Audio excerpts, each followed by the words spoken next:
saya meja ini kan tidak. Saya justru terbiasa duduk di bawah karena saya dulu memang belajar itu duduknya di bawah, jarang sekali duduk di kursi itu jarang.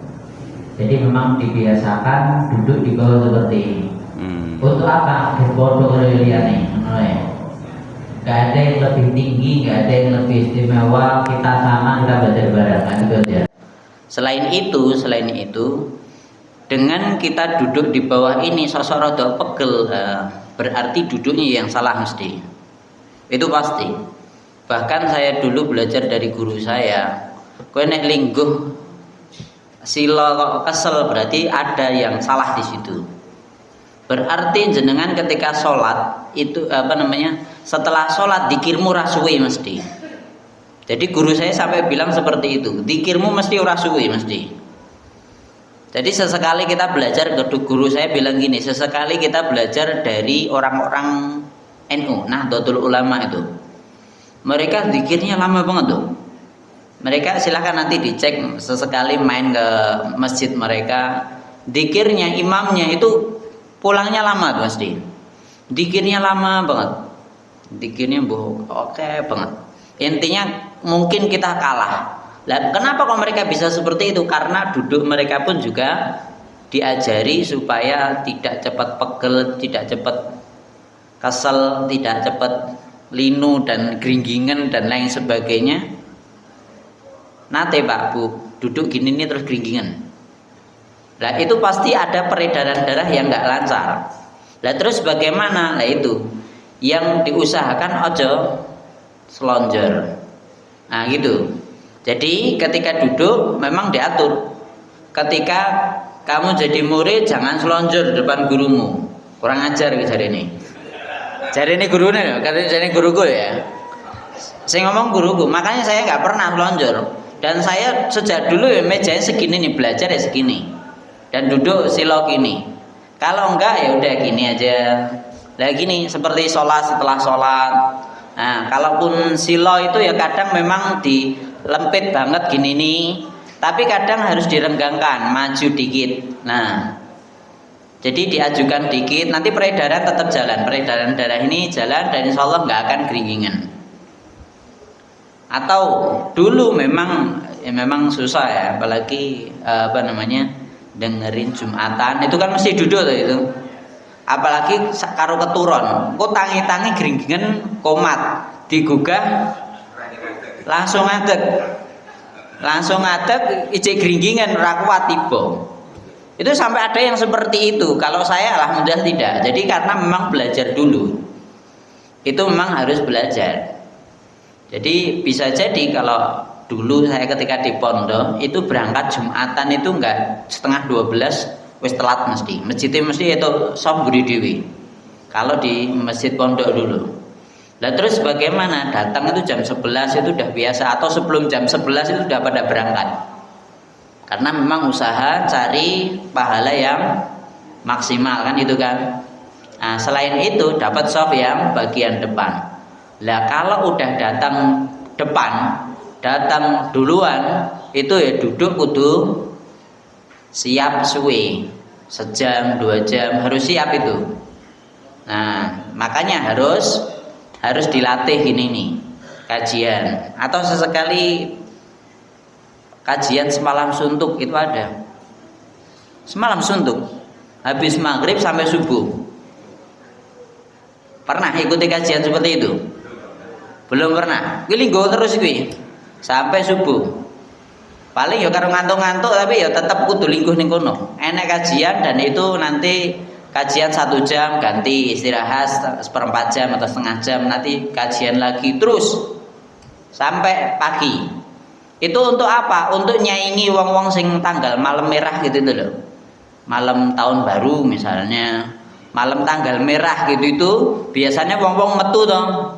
Biasanya wong-wong udah begadang toh. Nah, itu ada kajian khusus untuk nyaingi itu saya kajian lah gitu. Jadi pernah malam tanggal 1 Januari, nah misalnya 1 Januari Itu ya kajian semalam suntuk jam 12 deder neng jopo ya krungu, tapi kena kajian. Liyane do seneng-seneng do hura-hura, ide kajian sampai subuh. Jadi seperti itu ada. Dan tekan subuh lah sikile ora. Nah, itu harus kuat. Jadi seperti itu. Mohon maaf saya justru seneng di bawah gini nih, kita bareng di bawah bareng nih di duduk di meja dan kursi ya semua gitu nggak apa-apa. Tapi kalau ada yang duduk di bawah, nah saya lebih senang di bawah. Wallahu taala a'lam bishawab. Gitu nggih? Cukup, ada yang mau tanya? Pak saya kok geringgingen. Nah. Sendi-sendine kok ya butuh latihan. Cukup nggih? Sekarang kita masuk pembahasan lagi. Kemarin mukadimah sudah, terus definisi dosa besar juga sudah. Sekarang dosa besar yang pertama. Filenya udah dibagi di grup. Filenya udah dibagi di grup. Sudah. Nah, barangkali kalau pengen lihat, silakan dilihat. Yang pertama adalah syirik, mempersekutukan Allah. Kabair terbesar adalah syirik. Dosa besar yang paling besar itu adalah syirik, mempersekutukan Allah. Syirik itu ada dua. Yang pertama, menjadikan sesuatu sebagai tandingan bagi Allah dan atau beribadah kepada selain Allah. Baik itu berupa batu, pohon, matahari, bulan, nabi, guru, bintang, raja, ataupun yang lainnya. Inilah yang dinamakan syirik besar. Saya sampaikan, syirik tadi itu bikin tandingan, beribadah kepada selain Allah. Apa saja itu? Bisa jadi batu, kaya patung, nyembah kaya zamannya Nabi Nuh. Itu pertama, yang menyembah patung pertama itu di zamannya Nabi Nuh. Pohon, nyembah pohon, wedi karo pohon, pohone kayak sajen, pohone dikelambeni kotak-kotak ning Bali kali ya. Iya toh? Ada. Pernah ke Bali? Nah, pohonnya nek enek isine jarine ngono kuwi. Nek enek isine apa nek apa kopong. Nek enek isine dihormati mesti dikelambeni jarine. Ditutupi seperti itu. Nah, terus matahari, nyembah bulan, itu nggak boleh, itu namanya syirik. Nyembah nabi, nyembah guru. Nyembah nabi contohnya jelas, Yesus disembah, nah itu syirik namanya. Tapi rada lucu, siji tambah siji, pinten Pak? Siji dari ini, takono toh, siji tambah siji, pinten? Siji itu depan, bingung. Silahkan berbingung dia. Kalau kita orang Islam cerdas, siji tambah siji telu. Tapi menurut mereka tetap satu. Tuhan Allah, Tuhan Bapa, Tuhan Anak dan Roh Kudus. Atau dengan berbagai nama mereka. Trinitas, 1 tambah 1 tambah 1, tapi tetap jawabannya 1. Boleh nanti buka YouTube 1 tambah 1 tambah 1. Terus tanda tanya gini. Wes itu debat antara orang Islam dengan orang di luar Islam yang enggak bisa jawab. Intinya dengan retorika yang enggak masuk akal. Pripun? Enggak tahu saya. Tanya aja sama rumput yang bergoyang. Jadi intinya seperti itu. Silahkan tanya sendiri. Itu Tuhannya berapa? Itu kan masing-masing Bapa, Anak, Roh Kudus. Kok bisa dadi siji piye? Wah, embuh lah. Silahkan nanti belajar dan itu membingungkan. Hah? Goncengan. Tuhan kok manusia, Tuhan kok mati, Tuhan kok nebus dosa. Iya toh? Siapa yang pernah di agama sebelah barangkali mualaf. Jadi kan Yesus itu disalib karena nebus dosa. Terus berarti Yang nakdirkan dosa siapa? Tuhan. Yang menciptakan dosa Tuhan. Sing nebus dosa Tuhan. Pengikuti gur leha-leha wis ra dosa. Penak menurimu. Paham belum? Tuhan yang nakdirkan dosa, yang menciptakan dosa, yang mengampuni dosa dengan penebusan dirinya. Sing mati Tuhane, ya toh? Tapi pengikuti tinggal leha-leha udah tutut ngopi, ya toh? Ora dosa. Enggak logis loh. Enggak logis. Tapi nih buktinya ya pengikutnya oke ya nak. Allah Akbar. Bukan untuk ngejek loh ya. Ini muslim semua lah. Muslim. Yang penting kowe nek sing tersinggung ya susah. Terus selanjutnya bikin tandingan bagi Allah guru. Kenapa kok di sini disebut guru juga? Jadi guru itu jangan dituhankan. Gini, keterangannya piye to Pak? Untuk guru dituhankan ini piye? Ini harus diketahui. Ittakhadhu ahbarahum wa ruhbanahum arbaban min dunillah. Nanti buka surat At-Taubah seperti itu. Orang-orang Yahudi, orang-orang Nasrani, mereka menjadikan rahib ittakhadhu ahbarahum ruhban, rahib-rahib mereka dan rabi-rabi mereka apa meneh? Pendeta-pendeta mereka apa nih jenenge? Pemuka agama mereka sebagai Tuhan. Ittakhadhu ahbarahum wa ruhbanahum arbaban min dunillah. Rob-rob selain Allah. Perhatikan di sini. Kenapa? Nanti silakan buka tafsirnya ayat itu. Kenapa kok orang Yahudi dan Nasrani itu menjadikan pendeta mereka, rahib mereka, pastor mereka dan pemuka-pemuka agama mereka sebagai Tuhan? Kenapa kok bisa seperti itu? Karena semua yang dikatakan kiai ini, ustate, pasture, kabeh kuwi diikuti wis ra gagas kuwi saka Quran apa hadis apa ora. Saka kitab Taurat apa Injil apa Zabur apa ora, terserah. Pokoknya kiai ku ngomong ini wis mlaku ngono tok. Itu maksudnya menjadikan guru sebagai Tuhan seperti itu. Itu salah. Maksudnya apa? Jangan mengkultuskan gurumu. Guru juga manusia, dia juga bisa salah. Jangan diikuti semuanya. Kalau memang itu keluar dari Quran, keluar dari hadis, mikirosi. Kita udah punya sam'a wal absar wal afidah. Kita udah punya pendengaran, penglihatan dan hati. Untuk apa? Mikir sing diomongke gurune bener apa ora ngono lho. Paham enggak sini? Kan ada toh ustaz-ustaz sing nyampaikan nyeleweng. Ada atau kiai sing nyeleweng? Ada. Banyak. Makanya itu pun juga akan terjadi pada guru-guru kita, bisa jadi salah. Bukan berarti kita ngejek guru kita, enggak. Kita harus hormati guru, ya.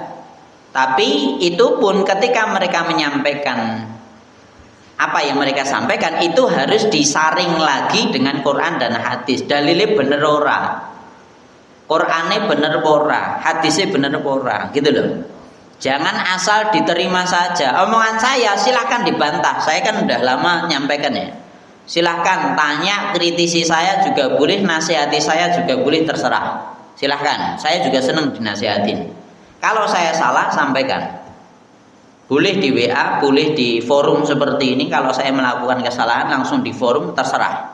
Bahkan guru saya pun juga pernah melakukan kesalahan, langsung diprotes sama muridnya, sama kakak perguruan saya. Itu protes guru nih. Setelah ada protes seperti itu, gurunya langsung, oh maaf, ternyata saya salah ngomong, yang benar seperti ini udah sesuai dengan ayat ini, sekian-sekian. Guru saya mengatakan pernah terjadi seperti itu. Jadi jangan semua yang disampaikan guru diterima mentah-mentah, ditelan mentah-mentah, enggak. Itu pun juga harus disaring, benar enggak sesuai dengan Quran atau tidak. Makanya di sini jangan menjadikan guru sebagai Tuhan. Paham sampai sini nggih? Ini memang susah ini. Bagus bacot seneng karo kuwi. Lah senengmu itu bagus. Hormat kepada guru itu bagus. Seneng kepada ulama, kiai, habib itu bagus semuanya. Tapi perhatikan, jangan sampai senengmu itu nanti menyebabkan semua kejelekannya kamu bela. Enggak. Kalau dia melakukan kesalahan, kejelekan, jangan dibela, diingatkan. Kalau tidak, jangan diikuti yang itu lah gitu. Jadi seperti itu. Boleh dikritisi. Silahkan, karena sama-sama manusia. Jangankan guru, jangankan kiai, jangankan cuman habib, gitu loh. Bahkan Nabi SAW itu juga dikritik sama Allah, gitu loh. Ini yang harus kita pahami. Sekelas Nabi Muhammad itu Nabi yang paling dicintai, Nabi yang paling mulia, Nabi dan Rasul paling mulia, manusia paling mulia, itu pun dikritik sama Allah. Ayatnya ada, dan itu nggak cuma sekali dikritik sama Allah, dan Nabi tidak terus nolak, terus nggak mau menyampaikan syariat, beliau tetap menyampaikan. Salah ya salah, itu jangan diikuti. Yang benar bagaimana, jalankan yang benar lah gitu. Apalagi guru awaidu, guru saya siapa? Saya bukan siapa-siapa. Jadi seperti itu. Ini yang harus diperhatikan. Selanjutnya, terus tadi apa saja? Patung, batu, terus bulan, matahari, pohon, guru, nabi, bintang. Nah, kan ada tuh bintang, nyembah bintang, atau nyembah raja. Wis pokoknya rajane kuwi disembah. Nah, biasanya jilat ngono kuwi akhirnya. Itu enggak boleh, atau apapun semuanya. Mau itu api juga ada, yang nyembah api juga ada. Itu juga tidak diperkenankan. Terus ayatnya apa? Disebutkan dalam surat An-Nisa ayat 48 dan 116, innallaha la yaghfiru ayyushraka bihi wa yaghfiru ma duna dzalika liman yasha. Sesungguhnya Allah enggak akan ngampuni orang yang mensekutukannya, dan Allah akan mengampuni dosa-dosa selain itu sesuai dengan kehendak Allah. Terserah, kalau dosa selain syirik itu bisa jadi diampuni oleh Allah, tapi kalau syirik enggak akan diampuni sama Allah. Ayat yang lain sebutkan inna syirka la dzulmun adzim, sesungguhnya syirik itu adalah kedzaliman yang besar. Kenapa? Kalau dolim pada diri kita itu sing rugi diri kita. Tapi kalau kita dolim sama Allah itu dosamu paling besar gitu loh. Wes diciptake kok malah mensekutukan Allah, itu dosanya besar. Dan mungkin pernah saya sampaikan di sini. Saya nyampaikan kepada murid saya, kira untuk gampang mensekutukan Allah iki to rasane. Allah kenapa kok menjadikan syirik itu dosa besar yang paling besar nomor 1? Itu contoh paling mudah, Pak, Bu. Ini terutama bapak-bapak ini. Yang ngasih makan minum istri siapa? Laki, itu kewajiban laki. Tahu-tahu dia udah dikasih makan minum, jadi kebutuhan semua dikasih. Tahu-tahu istrinya dia nyukai laki-laki yang lain, selingkuh. Kira-kira dia apa lagi? Halo? Wis dinikahi, kebutuhannya kabeh dicukupi, urip bareng, penak to? Wis kabeh kebutuhanmu tak kei. Ijik ra terima. Malah pengennya dia selingkuh. Kita sebagai apa ini? Bapak, sebagai laki-laki, apa yang harus kita lakukan? Joge. Balik ke, itu marah pantas gitu loh. Lah piye ta kowe ora kerja kak takon ning omah wis kerjaanmu rumah rampungno. Semua kebutuhanmu tak cukupi, njalukmu apa tak kei. Bar kuwi kok malah selingkuh. Konangan nek iso pateni. Apa?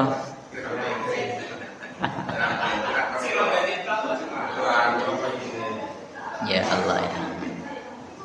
Jadi itu kita sebagai manusia saja, padahal dhewe mencari rezeki itu juga pemberian dari Allah, itu pun juga ya sebagai perantara saja. Kita itu nggak siapa-siapanya istri kita. Kita ngasih itu pun juga atas perintah Allah, itu pun juga pemberian dari Allah. Lah ini lebih-lebih Allah sih ngasih kita semua ini. Allah yang ngasih kita semua hidup sehat, nafas gratis, iso hahaha gini ini.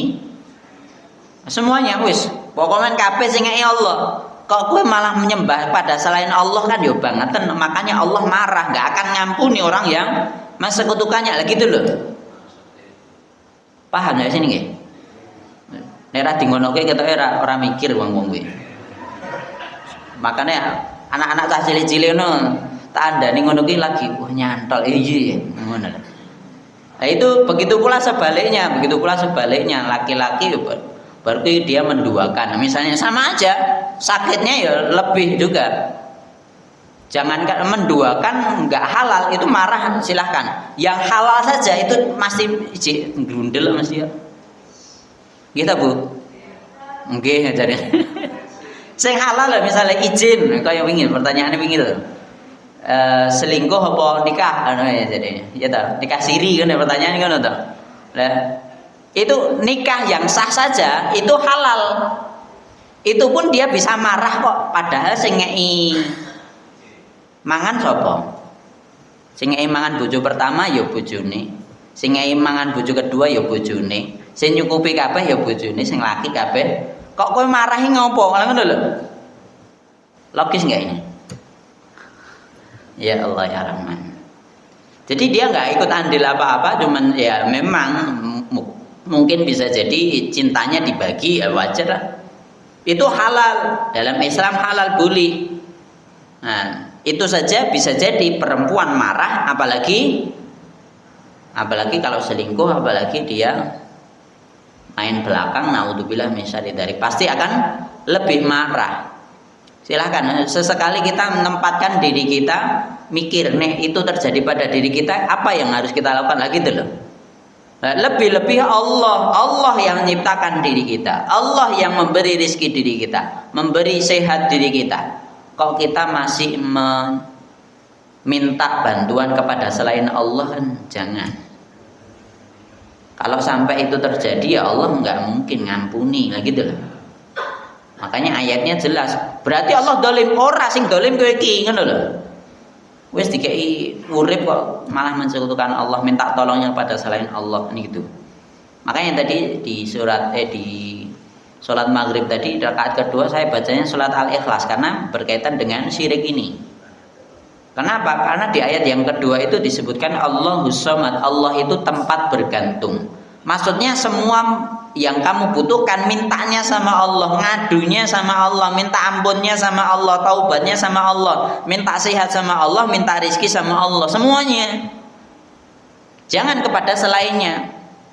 Lara rada abot sithik teko ning dukun. Rezekine rada seret teko ning wong pinter. Barang ilang teko ning wong pinter juga. Kan itu mensekutukan Allah, bukan minta sama Allah. Allah pengen nguji diri kita, lah nanti respon kita apa lah gitu aja. Kalau respon kita baik, dapat pahala banyak. Kalau respon kita diuji seperti itu terus blendre, minta tolongnya kepada selain Allah, wis berarti kamu mensekutukan Allah ya pantas neraka. Lah gitu aja. Paham ya sampai sini? Ada yang mau tanya? Silahkan.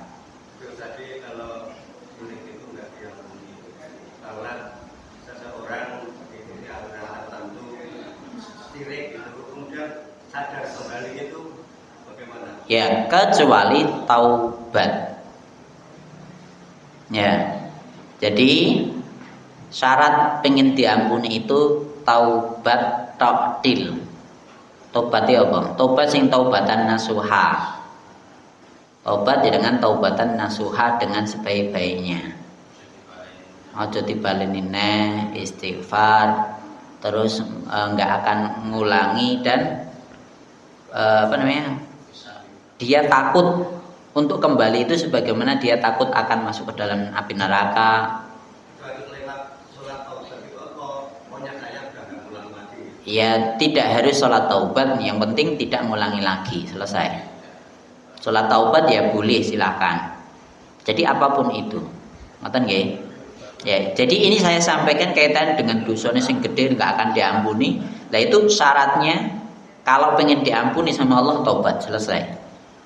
Lah kenapa kok gitu? Jelas contoh paling mudah Rasulullah dan para sahabat itu. Banyak sahabat Nabi SAW itu sebelumnya juga nyembah berhala, kan gitu. Selagi mereka mau tobat, mau masuk Islam, semua kesalahannya diampuni. Meskipun mereka sebelumnya nyembah patung, nyembah berhala, nyembah api atau nyembah apapun itu. Ngoten nggih? Paham nggih? Innahu may yusyrik billahi faqad harramallahu alaihi al-jannata wa ma'wahun nar. Sesungguhnya orang yang mempersekutukan, yakni menyekutukan Allah dengan sesuatu apapun itu, maka pasti Allah mengharamkan kepadanya surga dan tempat ia adalah neraka. Surat Al-Maidah ayat 72. Barang siapa, nah ini keterangan selanjutnya ini. Barang siapa mempersekutukan Allah lalu mati dalam keadaan seperti itu, sungguh ia termasuk penghuni neraka. Seperti halnya orang yang beriman kepada Allah lalu mati dalam keadaan beriman, seperti itu dia jelas masuk ke dalam surga. Intinya kita mati dalam keadaan apa? Kalau tetap mengesahkan Allah, surga. Tapi kalau mensekutukan Allah, neraka. Wis jelas, gitu aja. Nanti hadis-hadis berkaitan dengan itu banyak. Ala unabbiukum bi akbaril kabair, maukah kalian aku tunjukkan kepada kalian dosa besar yang paling besar? Bala ya Rasulullah. Para sahabat jawab, iya ya Rasulullah. Yang pertama syirku billah, mensekutukan Allah. Ya. Berkaitan dengan ini, berkaitan dengan syirik, Nabi pernah bersabda pula, man baddala dinahu faqtuluhu. Orang yang mengganti agamanya, yakni murtad, bunuh mereka. Jadi sebelumnya dia nyembah Allah, setelah itu dia murtad, itu pantas dibunuh. Pantas dibunuh. Contohnya, sapa jenenge? Sing wong Indonesia, sejak kecil dia di pondok, S1-nya pendidikan agama, S2 pendidikan agama, pergi murtad. Aneh. Namanya siapa tuh? Mbah wong elek ngene ora apal. Intinya seperti itu. Dia ngejek Islam. Dia ngejek Islam dan tentunya itu pasti dapat uang, pasti dapat harta pasti. Dia ngejek Islam dengan sejelek-jeleknya. Sekarang dia di barat, di Amerika atau entah di mana. Intinya dia nggak berani ke Indonesia. Dan itu pun menurut banyak pengacara Muslim itu sudah di BAP apa? Surat pengaduan, dan kalau udah sampai Indonesia langsung ditangkap, itu jelas sudah ada. Kalau dia pulang jelas masuk penjara langsung. Udah enggak, makanya nggak berani pulang dia. Jelas, karena memang melakukan seperti itu. Naudzubillah min syarri dzalik, pantas untuk dibunuh. Ya, itu syirik yang pertama, syirik yang besar. Selanjutnya yang kedua adalah menyertai amal dengan riya, itu syirik yang kecil. Kenapa dikatakan syirik yang kecil? Ibadah itu kan seharusnya untuk Allah. Tapi terkadang manusia melakukan ibadah itu bukan untuk Allah, tapi untuk yang lainnya. Mbuh sapa? Ya, pamer, riya, pengen dilihat dan lain sebagainya. Allah berfirman, barang siapa yang menghadap perjumpaan dengan Rabb-Nya, man kana yarju liqa'a rabbih falyamal amalan shalihan wa la yusyrik bi ibadati rabbih ahada. Surat Al-Kahfi ayat terakhir. Barang siapa ingin bertemu dengan Allah, hendaklah dia melakukan amal soleh, dan janganlah dia mempersekutukan seorang pun dalam ibadat kepada Rabb-Nya. Jadi jangan sampai dia mensekutukan Allah. Jadi amal solih itu digabungkan dengan jangan mensekutukan Allah. Jadi amal solih itu harus ikhlas karena Allah, jangan diniatkan untuk selain Allah. Kalau diniatkan untuk selain Allah itu namanya syirik. Meskipun dia tetap ijik sholat, ijik poso, tapi kalau itu enggak ikhlas, syirik itu namanya. Tapi itu namanya syirik kecil. Syirik kecil.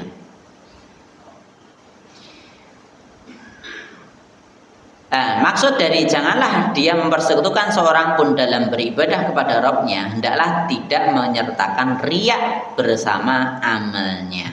Sebagaimana sabda Nabi Shallallahu Alaihi Wasallam dalam hadis riwayat Ahmad Bukhari dari Ibnu Abbas, hadisnya sahih. Iyyakum wasyirkul asghar, jauhilah syirik kecil. Qulu wa ma syirkul asghar, mereka bertanya, wahai Rasulullah, apa itu yang dimaksud dengan syirik kecil itu? Qala ar-riya'u, riya. Yaqulullahu azza wa jalla yaumal qiyamah, Allah azza wa jalla di hari kiamat berfirman, idza juzziyan nasu bi amalihim idhabu illadzi kuntum tarauna fid dunya fanduru hal tajiduna indahum jazaan. Jadi nanti di hari kiamat Allah akan berfirman, pergilah kalian kepada orang-orang yang dulu kalian mengharap. Jadi amal kalian itu pengen dilihat mereka, minta balasan kepada mereka. Apakah mereka bisa ngasih balasan? Kalau bisa jaluan, tapi faktanya nggak mungkin. Kita riak kepada siapa toh? Nah, besok suruh minta kepada yang kita pengen dilihat sama dia. Udah dilihat ya udah, minta balasan sama dia. Itu Allah bilangnya seperti itu nanti di hari kiamat. Jadi jelas dalam hadis ini kita nggak boleh riya. Man amila amalan asyraka bi fihi ghairi bahwa lilladzi asyraka wa ana ma'ahu wa ana minhu bari'un. Barang siapa mengerjakan suatu amalan dalam hal itu dia mempersekutukan seseorang denganku, maka amal yang dikerjakannya itu untuk sekutu yang ia angkat dan aku berlepas dari diri darinya. Kalau kita melakukan sholat kau pengen dilihat, ya udah, berarti ya itu untuk orang yang pengen dilihat tadi. Dan Allah nggak mau ikut campur di situ. Allah nggak seneng diduakan, ngono ya. Jadi nih misalnya bojone dhewe kok dia pengen misalnya balik karo mantane, kon balik wae ngapain? Bahkan dulu pernah saya ditanya, kira-kira dia istri saya bertanya, baik-baik, kalau saya dengan misalnya mantan istri saya atau mantan siapapun atau laki-laki, saya nggak akan cemburu berlebihan. Dia istri saya pernah tanya, kalau misalnya aku pengen balik karo mantanku piye? Nek itu kepinginanmu ya balik oh. Paham gak sih? Lah udah nek kowe pengen ngono ya monggo. Tapi ya mikir sih, wonge gelem kowe karo kowe ora ngono ta ya. Paham gak sih nih? Ya begitu pula tadi Allah seharusnya hamba itu untuk Allah nyembahnya. Nyembahnya untuk Allah, ikhlas karena Allah. Kau bar kuwi wonge nyembah, ketoke nyembah Allah tapi pengen dilihat oleh orang lain.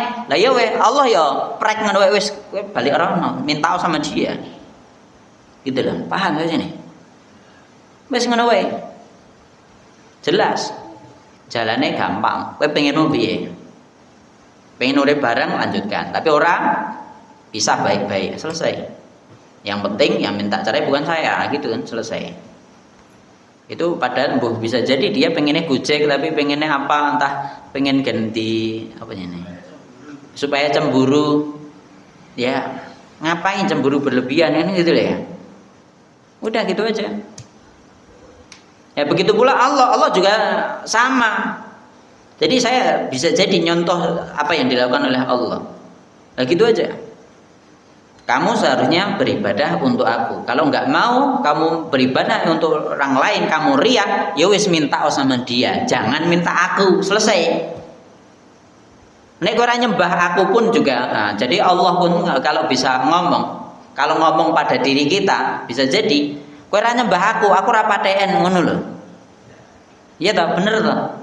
Allah tetap maha besar, Allah maha agung, Allah tetap maha kaya, maha segala-galanya, maha mulia. Kowe nyembah Allah itu manfaat untuk dirimu, nek kowe ora nyembah Allah, Allah juga nggak rugi. Lah gitu aja, selesai. Ini kaitan dengan riya seperti itu juga. Jangan sampai kita melakukan riya.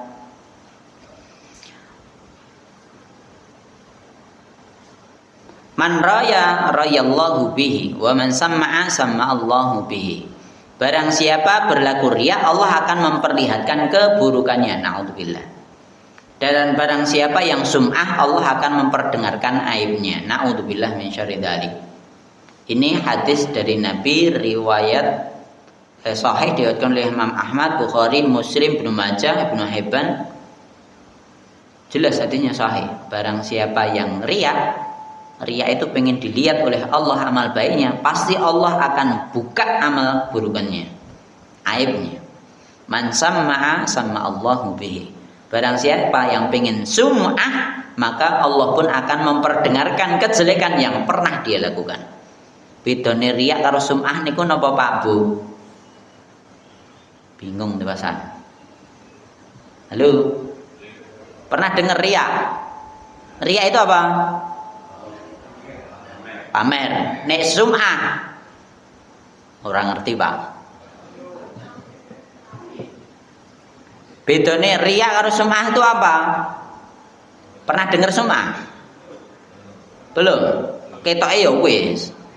Ketoke ya wis tapi ora ngerti bedone ngono wae. Dadi tak takon iki mau dadi ora ngerti, ora iso jawab terus jawabane belum ngono wae wis gampang. Ya ta? Sajane wis. Riya itu dari kata ro'a yara melihat. Kalau riya itu pengen dilihat orang lain, itu namanya riya, pengen dilihat orang lain. Basa liyane pamer itu tadi, pengen dilihat orang lain. Kalau sum'ah itu dari kata sami'a yasma'u, mendengar. Berarti namanya sum'ah itu adalah pengen didengar orang lain, dia pernah melakukan perbuatan itu. Contohnya apa? Salat malam misalnya lo ya. Salat malam sing delok sapa? Bojone ora karuan ngerti. Ya tak? Yang tahu dia dengan Allah. Bojone ngerti ya mungkin bisa jadi iya. Tapi tonggone siapa sing ngerti? Enggak ada yang tahu. Yang namanya sum'ah itu pengen didengar, aku mau sholat ping 11. Kuwi 2 jam. Wah, hebat tenan. Pengen didengar. Itu namanya sum'ah. Bedone riya karo sum'ah di situ. Kalau riya salate ning ngarepe wonge pengen dilihat wong liya. Lah ngono iki namanya riya. Kalau sum'ah ngamal kene ora ketok, tapi dia pengen diketahui bahwa dia melakukan itu namanya sum'ah. Sombong itu ya beda lagi. Ya, contoh yang lain selain salat malam ora tau apa. Ganti. Haji misalnya. Kaji siapa sing ngerti? Gengi pamitan misalnya lo ya, tekan kono loro ora mangkat apa jenenge, ora iso aktivitas normal misalnya lo ya, mulih sehat misalnya, kan bisa jadi loh gitu. Terus dia pengen cerita sing digawe-gawe, siapa sih ngerti? Kira-kira. Kan ada tuh banyak cerita, ada orang berangkatnya dengan uang haram, tekan kono ora iso ngopo-ngopo lumpuh. Bareng mulih sehat, iso. Tapi misalnya itu terjadi terus wonge iki mau sing sing kejadian seperti itu, terus dia pengen cerita, wah ngene cerita. Dabrus ngene. Debus ya wis ngono kuwi. Sapa sing ngerti? Nah itu namanya riya, itu pengen didengar. Sum'ah itu yang dinamanya sum'ah, yang dinamakan sum'ah itu pengen didengar tadi. Kalau riya pengen dilihat, kalau sum'ah pengen didengar. Paham ya sampai sini bedanya? Ya.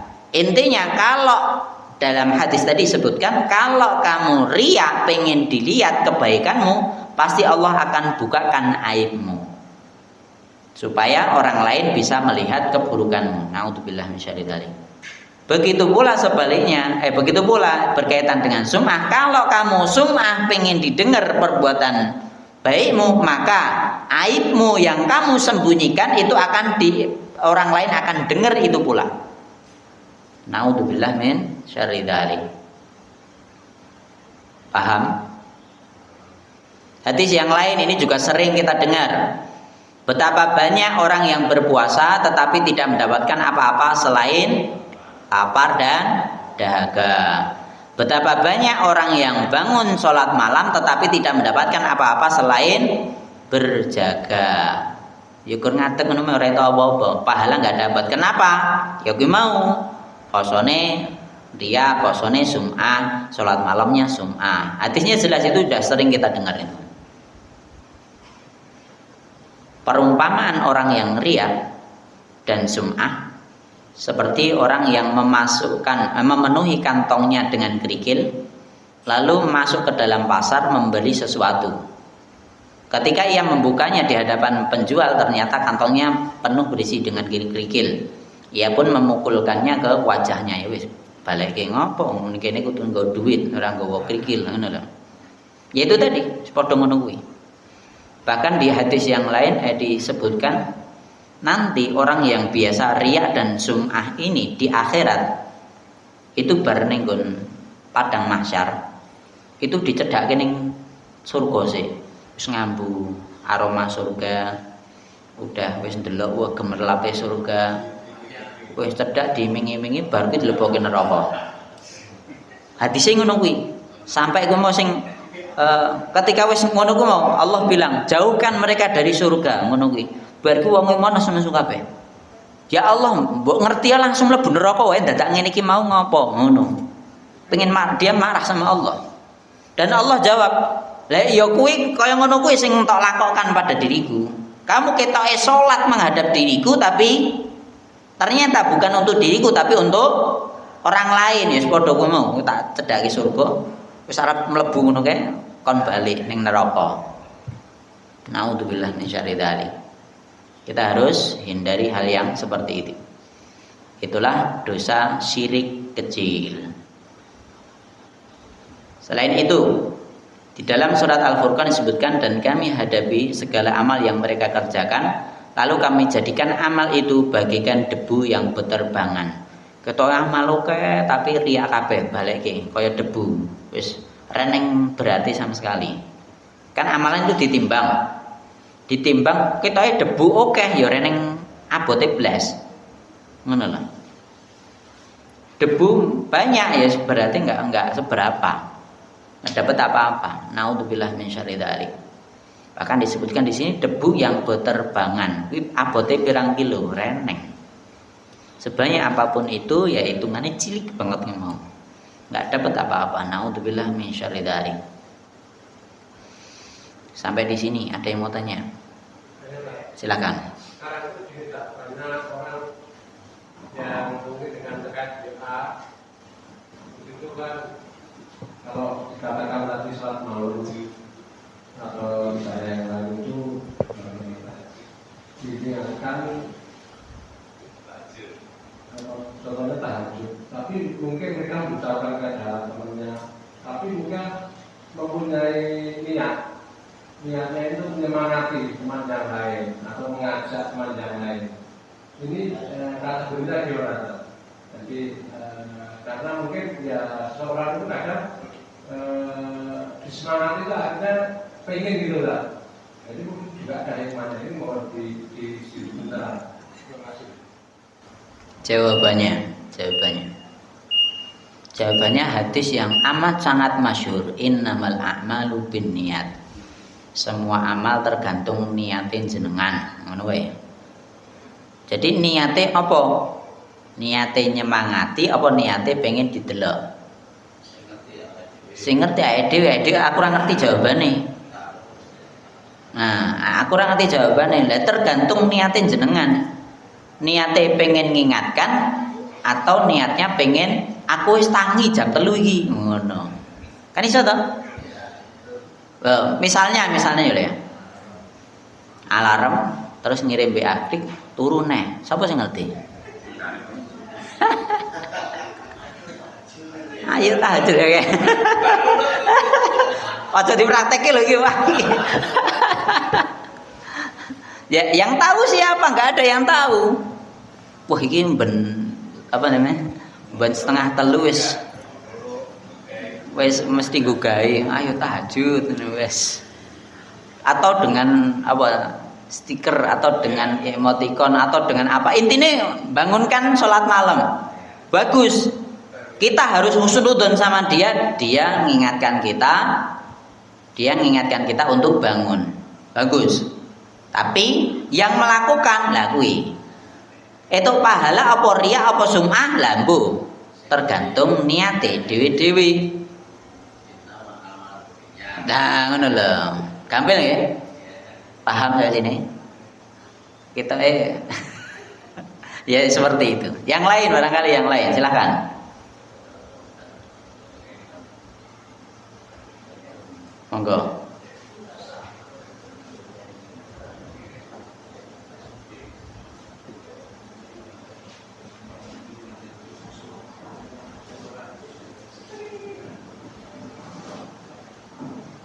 Silakan. Assalamualaikum warahmatullahi wabarakatuh. Waalaikumsalam. Karena sekarang ini begitu majunya teknologi, alat-alat begitu maju, yang dulunya kultura atau angan-angan sekarang bisa jadi kenyataan. Iya. Ya, baik itu mekanik ataupun elektronik, gitu kan. Nah, Sekarang ini karena begitu majunya alat-alat tersebut, sehingga ketergantungan kepada alat itu kayaknya berlebihan gitu kan. Sampai ada yang mendewakan alat itu gitu. Misalnya HP.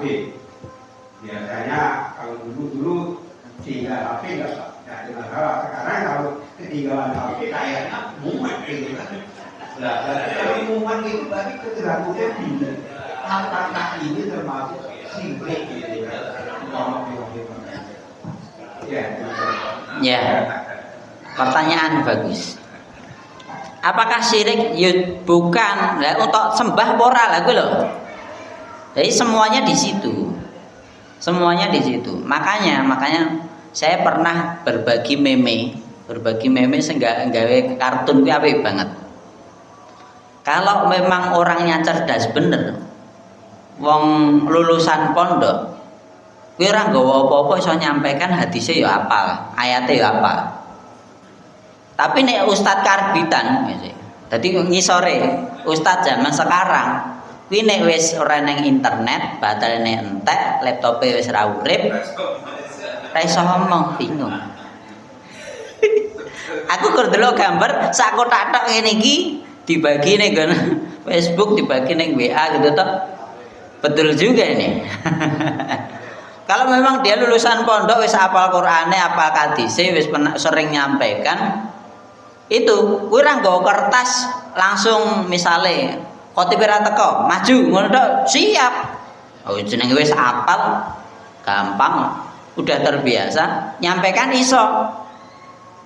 Masuk kira-kira loh, seperti saya, naudzubillah misalnya tadi, jangan sampai terjadi.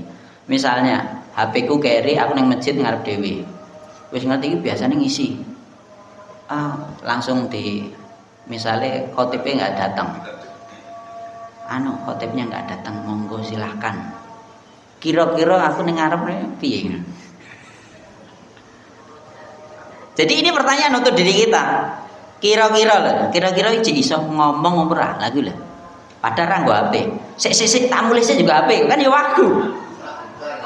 Setelah bubar jam 12. Piye to ki kan? Ya, jadi ini perhatikan, makanya kita butuhnya belajar itu memang harus sungguh-sungguh. Dan itu pun jadi teknologi sekarang semua segalanya serba dimudahkan, itu menyebabkan orang zaman sekarang tambah bodoh ora tambah pinter. Faktanya nanti silahkan dicek.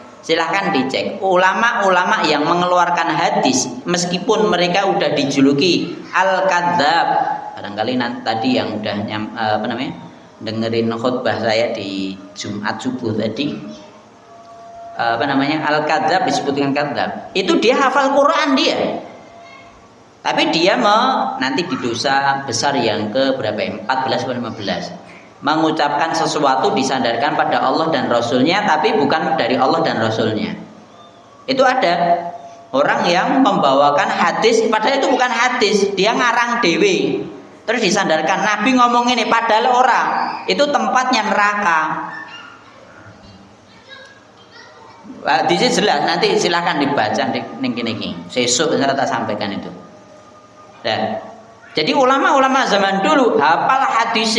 Jadi dari Nabi, sahabatnya ini, muridnya lagi ini, sampai datang guru saya itu adalah si fulan, itu kabeh ngerti runtutane wong kaya piye, ngerti kabeh.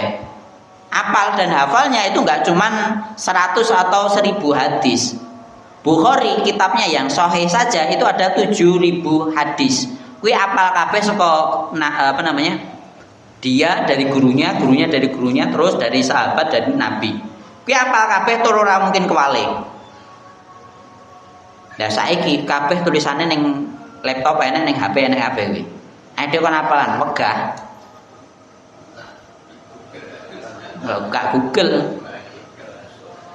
Lusuk. Makanya justru saya nanti kaitan dengan pondok ya, ngambil pondok. Misalnya ngajarkan masukkan anak kita ke pondok. Ojo sing terlalu modern.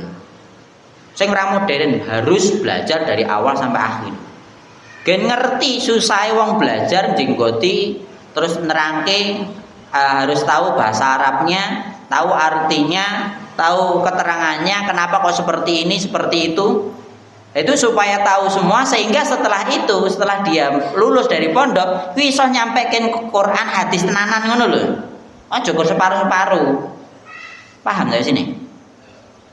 Jadi pertanyaannya apakah bisa dikatakan syirik? Enggak, tergantung niatnya tadi, gitu ya. Terus dan itu pun juga pengingat untuk kita yang menyampaikan syariat ini. Ketika menyampaikan syariat ini memang kita harus benar-benar paham sesuai dengan pemahaman salafus sholih, gitu nggih? Cukup? Ya. Barangkali yang lain perlu ditanyakan? Memang majunya teknologi itu menyebabkan kita tambah malas.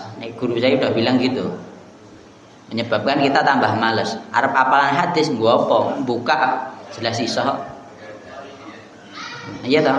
Buka, kita masalah apa aja, buka Google. Wis jelas metu. Nah, gitu. Tapi ya itu juga kekurangan ulama zaman sekarang di situ. Kecuali kalau memang seperti Ustadz Adi Hidayat Damono memang diapal tenan, mau apal ayatnya sekian mungkin ning pojok kanan kiri boleh apal banget ya. Aku kok ora iso ngene kakean micin itu ya. A'udzubillahi min syarri dzalik. Kok bisa seperti itu ya? Ya udah. Memang kelebihan beliau seperti itu. Hafal benar. Ya tahu pernah dengerin YouTube-nya ketika kajian tuh. Subhanallah, apal ayatin. Aku takone ayate sok-sok luput. Tapi tahu ayatnya tahu gitu aja. Artinya tahu. Nenek wong maca aku ngerti artine. Tapi ayate piro bingung. Halaman piro sok-sok bingung jian. Ya, gitu nggih. Barangkali yang lain. Ya, kembali monggo silakan.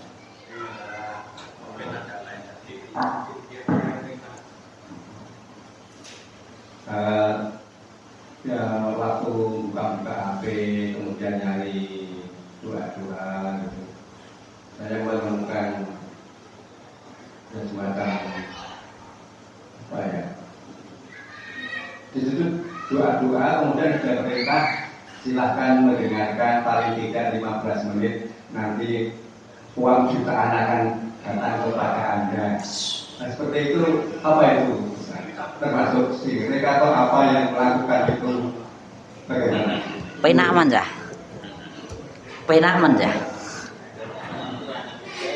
Jadi gini. Terkadang kita terlalu ya itulah orang Indonesia di situ itu. Jaluke turu digaji ngono iso. Kerja paling penak, gaji paling dhuwur nek iso. Nek ngerti omong aku, kabeh yo gelem. Rasa omong aku yo pengen ngono sih, ngono mesti. Tapi perhatikan di sini. Ciri-ciri hadis dhaif itu nanti itu salah satu cirinya ngamale sithik pahalane gede. Ciri-cirine ngono kuwi. Itu sering terjadi. Apalagi itu disandarkan kepada Nabi. Ulah, ya Allah ya Rahman. Jadi itu sering terjadi.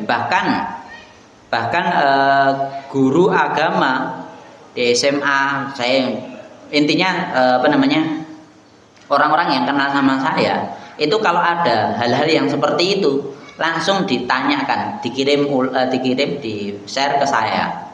Hadisnya sahih apa mboten? Tak delok pisanan. Kita itu coba tak cek sih ya. Nah. Langsung tak cek jelas reneng riwayatnya kok ngerti reneng. Itu bisa dicek semuanya. Jadi dalam Islam semua bisa dicek. Omongannya siapa itu bisa dicek. Ini awalnya dari siapa itu bisa dicek semuanya. Dalam Islam seperti itu. Inilah kelebihan Islam dalam menjaga agama Islam ini. Lebih-lebih kaitan dengan Quran. Hadis saja sampai seperti itu. Kalau Quran jelas mutawatir, nggak bisa dibantah sama sekali. Kalau hadis itu ada yang dhaif. Ya, yang dhaif itu pasti akan ketahuan. Apalagi yang maudhu, yang dibikin-bikin, yang disandarkan kepada Nabi itu langsung ketahuan. Makanya butuhnya, perlunya kita belajar dari guru itu di sini. Sehingga kita tidak mudah untuk dikempongi tadi. Mudah untuk dibohongi. Makanya tadi saya bilang jangan sampai kita ini menuhankan guru kita.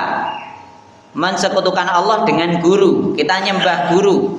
Nah itu kesalahannya di mana? Lha kuwi lho sing omongan-omongan rada penak terus dilakoni. Wah itu banyak sekali dilakukan oleh orang-orang sekitar kita. Nah, gitu nggih, percaya ngono wae bar kuwi nglakoni. Terkadang bisa jadi hadisnya benar tapi dipelintir. Itu sering terjadi karena kesalahan dalam pemahaman gurunya tadi. Saya kasih contoh yang jelas. Hadisnya itu memang benar bahwa orang yang sholat duha dibukakan pintu rezeki. Hadisnya ngono, konsolasi engkau buka pintu rezeki bar kuwi setelah Allah lihat amal kita. Nek uang, nek kiai ini sing pengen kuwi mau gen dipenak ngono kuwi, gen penak dirungokke itu diwalik. Rezekimu pengen lancar ora duha. Wale ta? Sik. Paham belum? Bedone antara kowe salat duha bar kuwi rezeki dilancarke. Hadise ana ngono kuwi. Terus diwalik, kowe pengen rezekimu lancar, rezekimu seret to. Nah, pengen lancar duha. Enek wong ngono kuwi aku langsung kok iso ya? Kepale kuwi cara berpikirnya. Cara berpikirnya itu kita harus dekat dulu sama Allah, ibadah dulu sama Allah, ikhlas sama Allah, ibadah semuanya kita perintahnya kita jalankan, larangan kita jauhi. Itu menyebabkan Allah cinta sama diri kita. Yang wajib kita jalankan, yang sunnah kita usahakan. Setelah itu Allah akan lihat diri kita. Setelah lihat tadi, Allah akan mudah bantu diri kita, entah dibukakan rizki, entah yang lain sebagainya. Jadi sholatmu duha kuwi niato karena Allah niato karena Allah terus tiap hari ikhlas. Allah setelah itu akan lihat amal kita. Nek wis delok kita dan seneng dengan kita, terserah Allah. Allah nek wis senengan sak-sake. Allah maha segala-galanya, mau bikin dirimu kaya atau miskin ya terserah Allah, gitu loh. Paham sampai sini? Bedanya keterangan pertama dan kedua kaitan dengan sholat duha, paham sampai sini? Atau kesalahan yang lain, ini juga terjadi di Indonesia, tur oke sing percaya. Apa itu? Misalnya, kowe ra iso tuku kuwi, sholawatono. Nah, ngono jarene. Ngono iso, lha kok ngendi? Ora percaya, duitmu kurang, sedekahno sisan kabeh entekno bar ku nak mesti itu rezeki liyane. Langsung ngerti ya piye? Langsung ngerti ya piye? Paham semua tahu semua itu. Itu kebalik cara berpikirnya. Sedekah dari yang kecil, kamu biasa sedekah terus sampai Allah seneng sama dirimu, Allah pasti akan ganti dengan yang lebih besar. Lah, gantinya itu bisa di dunia, bisa di akhirat. Lah, tinggal sing tok jaluk ning ndi? Ning jaluk jenengan jaluke ning donya tok itu Tapi nek mintane di akhirat itu bisa jadi itu tetap sebagian dikasihkan di dunia. Itu yang harus difahami. Paham nggih? Sedekah baik, sholawat baik, saya tahu itu baik, tapi nek ditempatkan pada tempat yang salah itu tetap salah. Paham nggih sampai sini? Ini cara berpikir, dari cara berpikir itu bisa jadi salah. Makanya kita jangan bermudah-mudah seperti itu. Baru oke sing dihapusi, ustadznya dipenjarakan, generasi penjara dekat dengan pemerintah, dukung pemerintah, dibela, bebas. Nah, akhirnya kan ngono tok. Itu fakta. Jadi silakan kita belajar. Jadi kenapa kok ada kejadian seperti ini supaya kita memang belajarnya sungguh-sungguh. Ojo setengah-setengah. Ojo guru ngaji cikuping tok. Nah iso buka kitab gen ngerti. Perintah firman Allah piye to? Sabda Nabi seperti apa toh? Itu difahami sesuai dengan itu. Ojo diputar balikkan. Akhirnya pemahamannya keliru, melakukannya keliru, niatnya keliru, gitu loh. Kok kowe salat duha gen rezekine lancar, kan ngono akhirnya. Padahal salat duha itu kebutuhan kita lah gitu loh. Kok kowe sedekah, aku nyedekah iki, kok duitmu tok entek tok sedekah kabeh piye? Lah jarine nek sedekah kabeh baru ki nek itu ganti. Lah nek bar kowe ora kerja ya ora itu apa-apa. Jadi pernah saya dapat murid, dia masuk di SMA Al-Islam. Masuk di SMA Al-Islam. Intinya dia pernah jadi murid saya. Sebelumnya intinya dia kelas 2 atau berapa. Masuk di SMA Al-Islam. Lah kok kowe pindah kene emang sadurunge ning ndi ning pondok kae. Lah kowe mau dihapusi ngono ki mau. Dihapusi, cara ngapusi kuwi mau. Carane kowe sedekahane tambah ngene lho. Lah nek bisnismu ora gede ya ora iso. Jadi itu semua harus balance, harus sesuai dengan logika. Logika juga harus sesuai dengan Quran, hadis, dalil. Ojo toh olah-walik. Nek kleru pemahaman lah bar kuwi itu banyak yang ngikutin dan setelah itu dia jatuh miskin.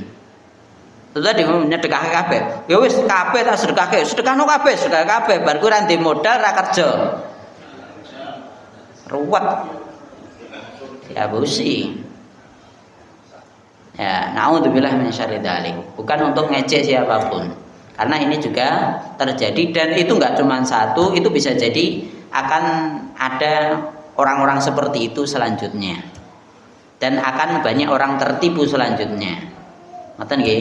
Saya kira cukup sekian, kurang lebihnya mohon maaf. Wa aqulu qouli hadza wa astaghfirullah li wa lakum walhamdulillahirabbil alamin. Assalamualaikum warahmatullahi wabarakatuh.